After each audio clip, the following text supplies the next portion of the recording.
viewers, it's Vesna here. Welcome to my channel. For today's video, I am participating in the Look for Less challenge, which is hosted by the lovely Yami from Latina Next Door, as well as Courtney from Creative on the Cheap. What we have to do is recreate something that we've seen either online or at the store that we would like to buy, like a decor piece, but it's just out of our budget, and basically recreate it on the cheap. So what I've done today is a welcome porch sign. I saw the sign on Wayfair for $259 for a 5-foot sign. So I thought I could do this for cheaper, definitely cheaper than $259. So I'll show you what I've done. So I have this board. It's just a little bit over 5 feet long. It was actually a leftover piece from a project my husband was doing in the backyard. So I had originally painted it brown, thinking I would use it for something else, but then decided that I didn't want to do that. So I thought this would be perfect for this project. And since we can't really go to the store right now, I am trying to use everything I have at home. So I'm going to be using just leftover paint. It's just a Valspar. It's actually an interior paint, which is okay because my porch is covered in that area where the board will go, so it should be okay. And I'll have it out for the summer, not for the winter. So I'm going to start off by painting the board white. And I'm not being too careful with how I'm not covering it completely. I'm not worrying about it being perfect because it is a porch farmhouse type of sign, which is imperfect as it is. And I am using just a brush from Home Depot.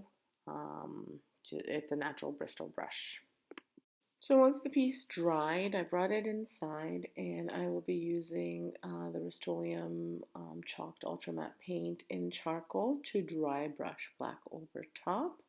I'll kind of be going back and forth between black and white just until I achieve the look that I'm going for. So for the dry brushing, I'm using Annie Sloan, and if you're not sure what dry brushing is, it's basically when you take a little bit of paint and then you dab it on a paper towel or wherever you dab off some of the paint, and then you just lightly brush off.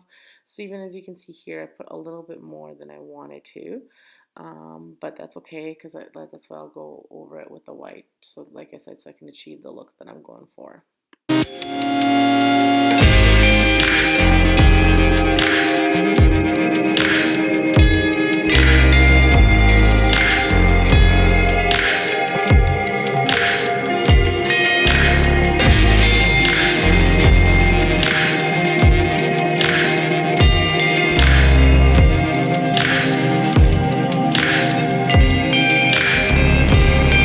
So here's the completed look. What I'm going to do now is I've used my Cricut to cut out the letters, the welcome letters, and I'm going to be sticking them on the sign. What you're going to see from here is once I actually go to stick them on, I realize that my W and my M are too big, so I will be redoing those. I'm doing the method where I like using transfer paper, and what I use to actually for my stencil is just shelf liner from Dollar Tree. I had a roll of it at home, and I also use my transfer paper is also shelf liner from the Dollar Tree. So those two, they were brand new rolls, so they would have cost $2.50 when I got them, but it's just something I had at home because I wanted to try using that for a stencil instead of vinyl because vinyl tends to get expensive. So once I've ensured that everything is stuck on and taken off the transfer paper, I go ahead and use my Rust-Oleum charcoal chalk paint, and I'm just dabbing the paint on. I bought this little dabber brush at the Dollar Tree a while back.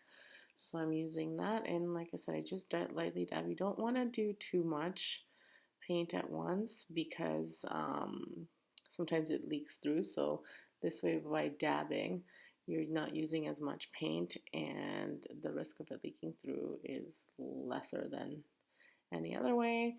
The I'm wanting it to be covered completely in black. I'm okay if like a little bit here and there shows, but um, I'll see when I take them off, and if I need to touch it up, I usually do. When you're doing even when you're cutting your stencils out, you want to make sure that you leave enough room on the sides, so that way when you're dabbing, you don't go on the board. These I made a little bit smaller than I should have, so I added some transfer paper just to cover little pieces so that I wouldn't get it all over the board. So once I remove it, I'll show you what you'll see what it looks like completed, and I think it turned out really nicely. The original board from Wayfair was actually made, well, it looked like it was made out of 3 little boards. So what I'm going to do now is just draw in pencil first and then use a Sharpie 2 black lines to make it look like the board is in 3 pieces.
So here's the finished piece, and I think it turned out amazing.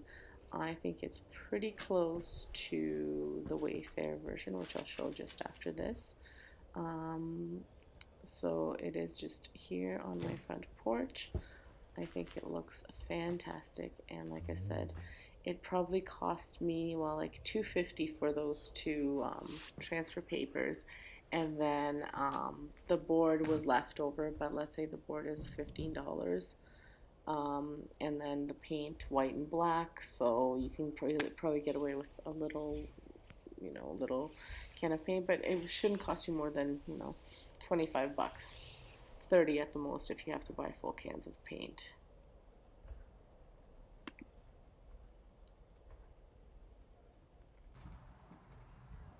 And so just here is just as a reminder of what the Wayfair one looked like, which cost $259.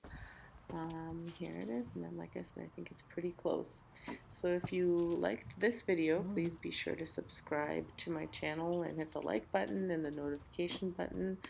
Also, make sure that you check out the playlist, which I'll link to the description below from this challenge. And if you haven't already, again, check out Yami from Latina Next Door and Courtney at Creative on the Cheap. They have great channels, some great videos, and you'll get lots of ideas from them. So thank you very much and have an excellent day.